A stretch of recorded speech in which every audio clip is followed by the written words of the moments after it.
Welcome back to the deep dive. So today we're looking at something I think probably everyone listening feels: browser burnout. Oh, yeah.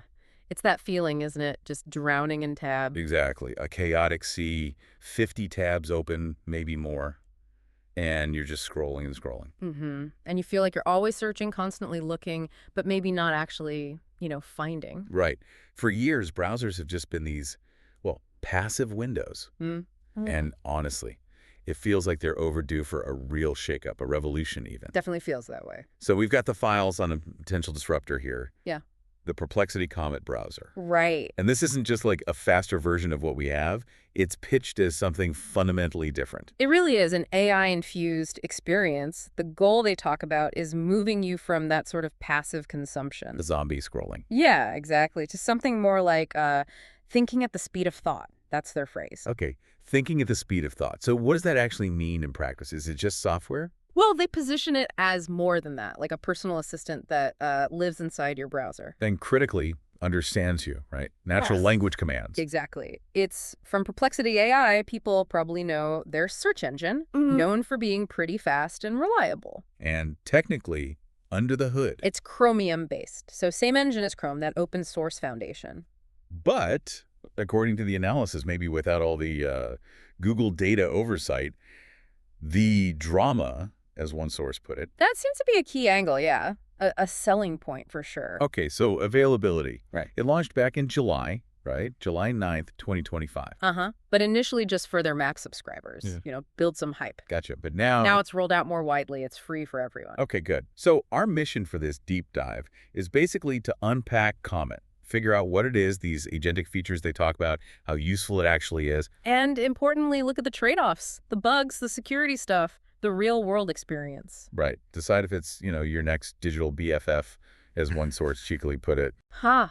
Right. Well, the intent from Perplexity is pretty clear. That slogan, browse at the speed of thought, it really signals they're aiming for something beyond just finding information. It's about exploration, curiosity, maybe even execution, getting things done. Eliminating the friction, maybe. That cognitive load of managing everything yourself. Precisely. And the core difference, the real wow factor everyone mentions, is that integrated assistant. How integrated are we talking? Not just a sidebar. No, much deeper. It's sort of aware of the content on any page you visit.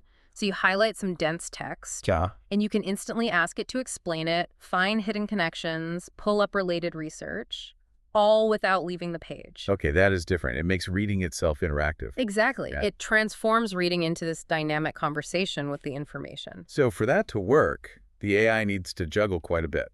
Analysis, organization. Right. And the sources break this down quite nicely, actually. They talk about the AI having sort of two core roles, like a little team working for you. A team of superheroes, one source called it. Yeah. So the first role is the AI that understands. Okay, what's its specialty? Analysis, synthesis, deep comprehension. Think complex news articles, scientific papers, that sort of thing. So, like, if two news sites cover the same story differently. Exactly. You could ask it why they differ, and it would ideally break down the analysis differences in sources, framing that kind of detail. Interesting. Okay, so that's the understanding part. What's the other role? The second role is the AI that organizes. And this is where I think the immediate productivity gains really kick in for most people. The digital chaos manager. Precisely. This part is all about tackling that browser mess we talked about. It takes these big, sweeping commands. Like what? Can you give an example? Well, the classic one is organize my tabs by category and close distractions. Okay, hold on. That sounds amazing, frankly. My browser regularly crashes under the weight of tabs. But close distractions. How does it decide what's a distraction versus something important I just haven't gotten back to yet? That's a really crucial question. It's that line between helpful and maybe overstepping. Right. The sources suggest it learns from context and your habits, but mostly prioritizes based on perceived tasks. So a banking tab, a document you're editing, high priority. Okay. That article about, I don't know, celebrity pets, maybe less so. The aim is to help you maintain focus, maintain flow. Gotcha.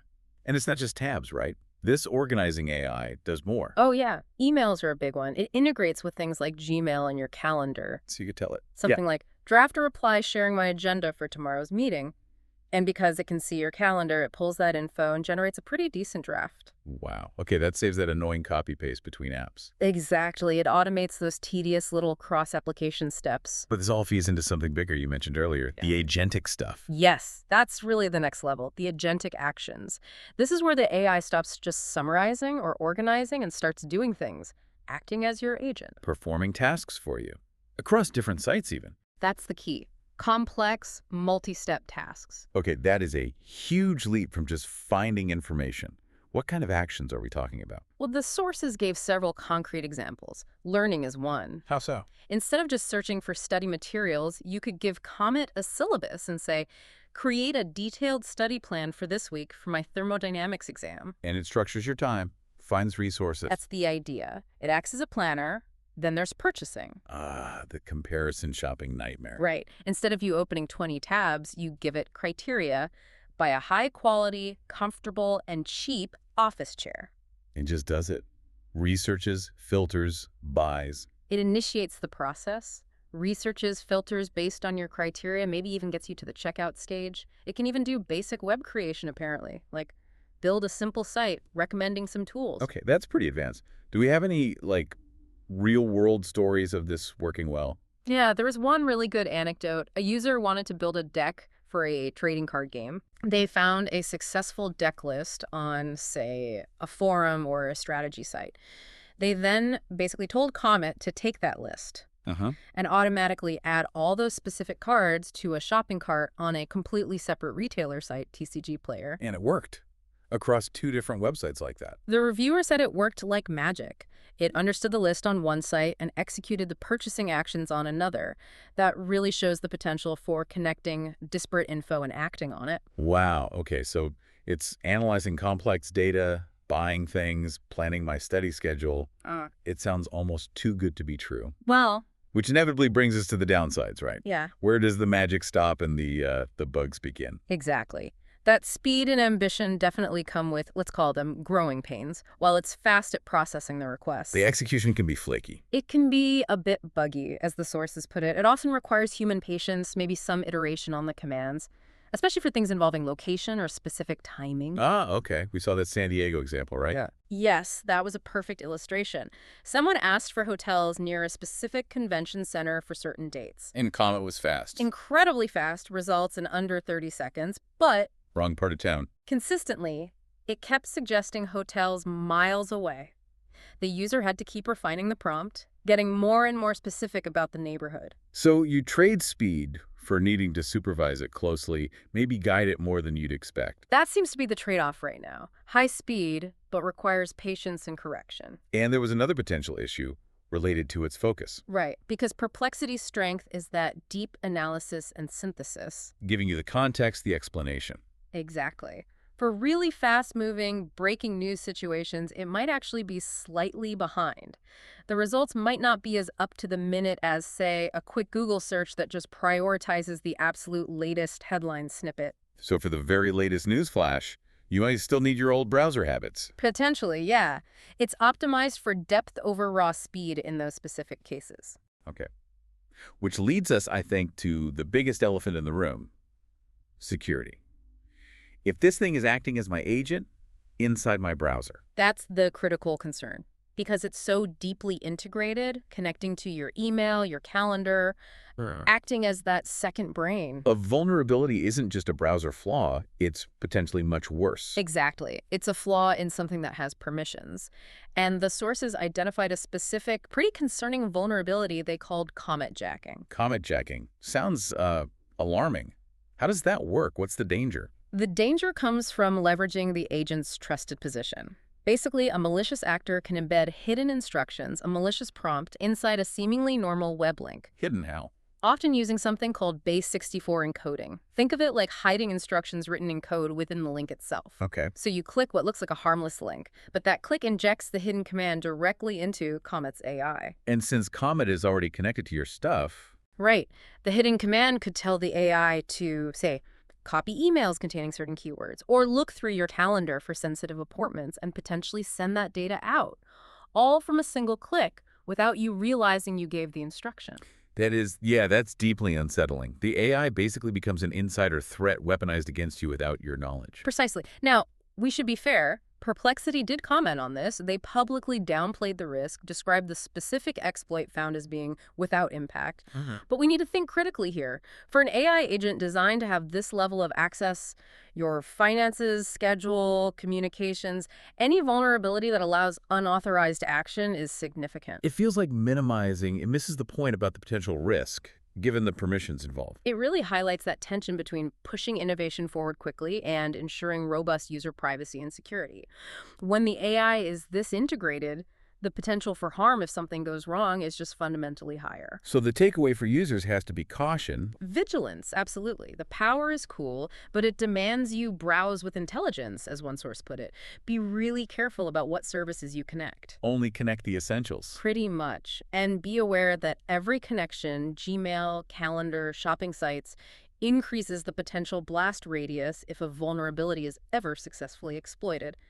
Audit those permissions. Okay. So let's try and wrap this up. Where does this leave us with Comet? What's the overall picture? Well, the consensus seems to be it is a significant step, a quantum leap, one review called it. It's genuinely moving beyond just information retrieval. Right. It executes tasks, saves time on the boring stuff, helps you discover things. Exactly. Perplexity is clearly committed to pushing this agentic model forward. It went from beta to global access pretty quickly. So the potential is huge, but it's not perfect yet. Far from it. The verdict seems to be this could be the future, but it needs polish, lots of polish. It's that trade-off again.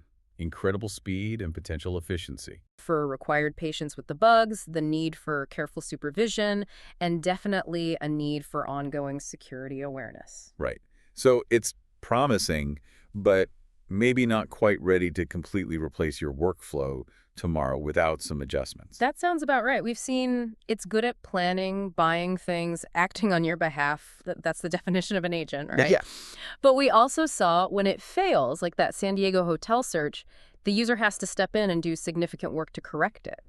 And that failure, that functional gap, leads to a really interesting final thought. Okay.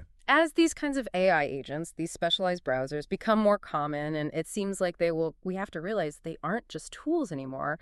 They're acting as proxies for us, for our decisions, our actions. They're doing things in our name. Exactly. So here's the question for you, the listener, to think about. Down the road, will we start judging these browsers not just on how fast they are or what extensions they support, but on the level of legal and ethical accountability they take when they mess up while acting as your agent? When they buy the wrong thing, or delete the wrong file, or misunderstand a critical instruction, what responsibility does the browser bear then? Wow. That's a whole other layer of complexity. Judging browsers by their liability. It's the kind of complex digital citizenship question we're rapidly heading towards as these agents become more capable and more integrated into our lives.